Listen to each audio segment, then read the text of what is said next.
Hello everyone, welcome to IGNOU student zone. आज के इस वीडियो में हम बात करने वाले relationship between memorandum and articles और साथ ही साथ distinction between memorandum and articles. तो वीडियो को पूरा ज़रूर देखें। अगर आप इस चैनल पर पहली बार आ रहे हैं तो इसे सब्सक्राइब कर लीजिए और साथ ही साथ बेल आइकन को प्रेस कीजिए, जिससे मेरे आने वाले सभी वीडियोज़ के बारे में आपको जानकारी मिल सके। तो चलिए वीडियो स्टार्ट करते हैं। ये है इको 08 का यूनिट 6 आर्टिकल ऑफ एसोसिएशन का। पॉइंट नंबर है 6.6 relationship between memorandum and articles और point number 7 distinction between memorandum and articles. तो चलिए दोनों के बारे में डिटेल में जानते हैं। सबसे पहला है relationship between memorandum and article. The memorandum of association is a fundamental document of a company, just like a constitution of a country. तो जो memorandum of association होता है वो एक fundamental document होता है किसी भी country का, ठीक उसी तरह से जैसे कि country के लिए constitution होता है. It is the main document as placed along with article which is subordinate to and is controlled by the memorandum of association. तो जो ये मेन डॉक्यूमेंट होता है, जो मेमोरेंडम ऑफ एसोसिएशन होता है, वो एक मेन डॉक्यूमेंट होता है जो कि आर्टिकल के साथ जिसको कि प्लेस किया जाता है और साथ ही साथ वो उसको कंट्रोल किया जाता है मेमोरेंडम ऑफ एसोसिएशन के द्वारा. The article can not confer power on the company other than those given in the memorandum of association of the company. तो जो आर्टिकल होता है उसका जो पावर होता है वो कन्फर नहीं कर सकता है उस कंपनी के जो मेमोरेंडम ऑफ एसोसिएशन में दिया हुआ था. किसी भी कंपनी का जो मेमोरेंडम ऑफ एसोसिएशन होता है उसमें जो भी उसके पावर दिया हुआ रहता है तो आर्टिकल उसको कन्फर्ट नहीं कर सकता, उसके आगे कुछ भी नहीं कर सकता. जितना मेंशन किया गया है उसी के अंतर्गत ही वो कुछ भी काम कर सकता है, कुछ भी डिसीजन ले सकता है. Therefore at the time of framing the article of making alteration in the article it must be assured that the original regulation और the altered ones do not exceed powers of the company given by the memorandum, nor give validity to any provision which is contrary to the Companies Act 1956.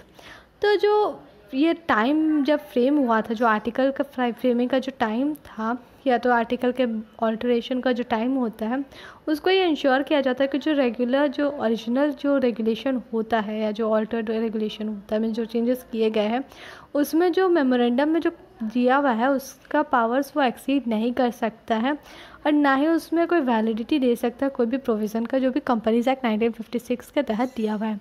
It means इसको ये बोल सकते हैं कि जो भी memorandum में दिया हुआ रहता है उससे वो बेउन जा कर के कुछ भी नहीं कर सकता है, ना उसमें चेंजेस कर सकता है, ना ही उसमें कुछ ओरिजिनल जो रेगुलेशंस है उसमें वो कुछ अपना कर सकता है, ना ही उसके बियॉन्ड जा कर के वो कुछ कर सकता है. For example the companies object clause is divided into 2 part and is given in the memorandum of association. तो समझ लीजिए कि जो कंपनी का ऑब्जेक्ट क्लॉज होता है उसको 2 पार्ट में डिवाइड किया गया है और उसको मेमोरेंडम ऑफ एसोसिएशन को दे दिया गया है. The object given in the other objects can be started only after following the procedure given in the Companies Act. तो जो ऑब्जेक्ट है जो कि अदर ऑब्जेक्ट्स में दिया हुआ है उसको जब स्टार्ट किया गया था वो तभी स्टार्ट होगा, लेकिन जब जो प्रोसीजर में दिया हुआ रहता है, जो भी कंपनीज एक्ट का प्रोसीजर दिया रहता है उसको फॉलो करेगा, उसके बाद ही अदर ऑब्जेक्ट्स को स्टार्ट किया जाएगा जो भी ऑब्जेक्ट उसमें दिया हुआ रहता है.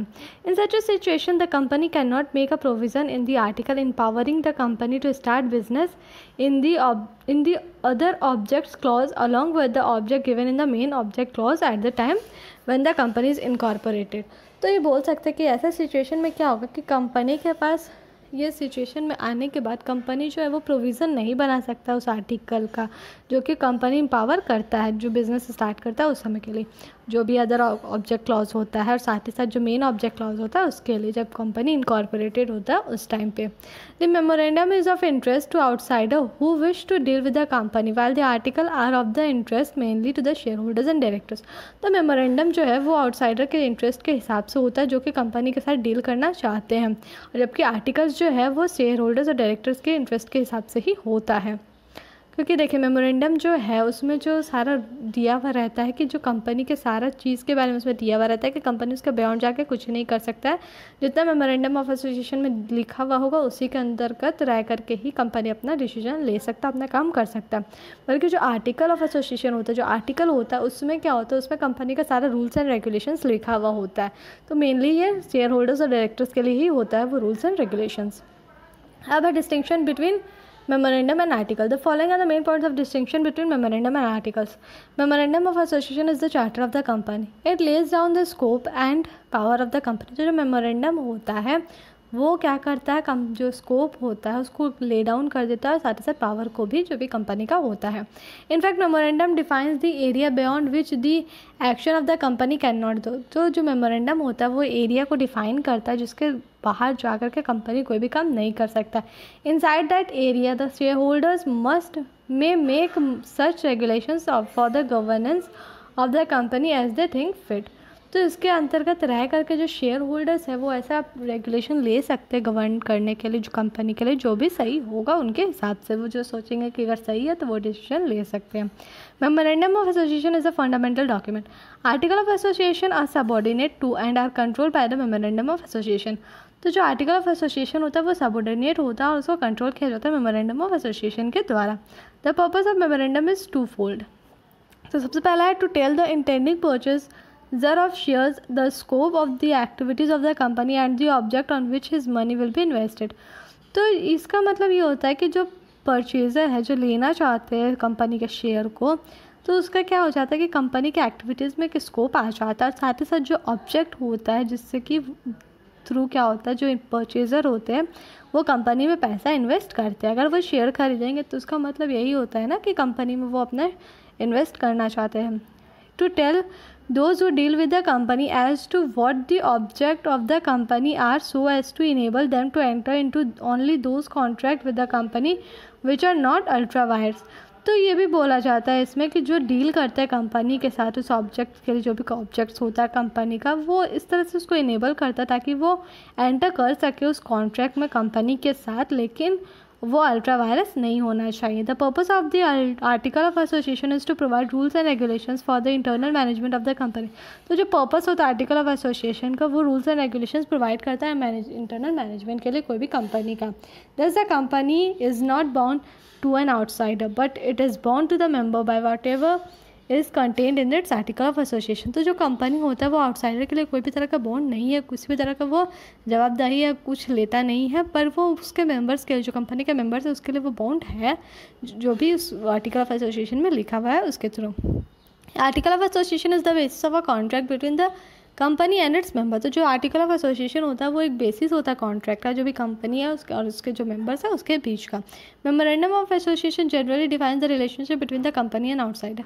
तो जो मेमोरेंडम ऑफ एसोसिएशन होता है वो जनरली डिफाइन करता है जो रिलेशनशिप होता है कंपनी के साथ, कंपनी और आउटसाइडर का, यानी कि जो शेयर अगर इन्वेस्ट करता है कोई भी आउटसाइडर आ करके कंपनी में तो उस तरह से रिलेशन बनता है कंपनी और आउटसाइडर का, तो वही रिलेशनशिप को वो डिफाइन करता है।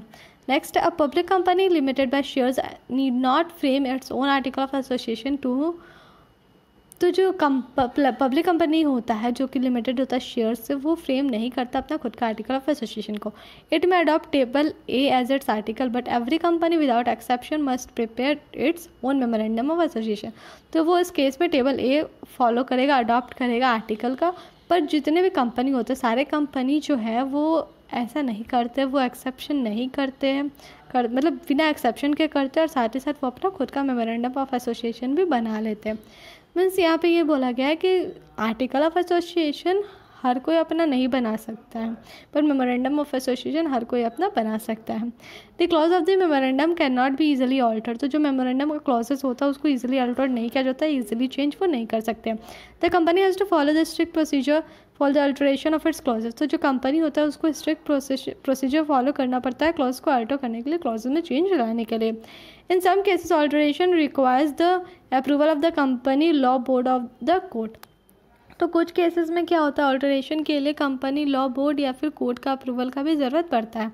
Whereas article can be altered easily by passing a special resolution. तो जबकि क्या होता है कि आर्टिकल को ईजिली ऑल्टर किया जा सकता है कि स्पेशल रिजोल्यूशन को पास करा करके ही। अब लास्ट है, any act which is beyond the power given in the memorandum is ultra vires and void and it can not be rectified even by the whole body of shareholders. तो जो भी act पास किए जाते हैं memorandum के द्वारा जो कि उसके पावर के बियॉन्ड होते हैं वो अल्ट्रा वायर्स होते हैं, साथ ही साथ वो वॉइड भी होते हैं और साथ ही उसको रेक्टिफाई नहीं किया जा सकता। अगर सारा शेयर होल्डर्स अगर मिलकर भी उसको डिसाइड कर ले वो चाहे तब भी उसको रेक्टिफाई नहीं कर सकते, उसमें कोई भी चेंजेस नहीं कर सकता। अगर वो पावर के बियॉन्ड चला जाता है तो अगर वो अल्ट्रा वायर्स हो जाता है तो उस केस में वो वॉइड भी डिक्लेयर हो जाएगा। But any act which is ultra vires the article may be rectified by shareholders by passing a special resolution.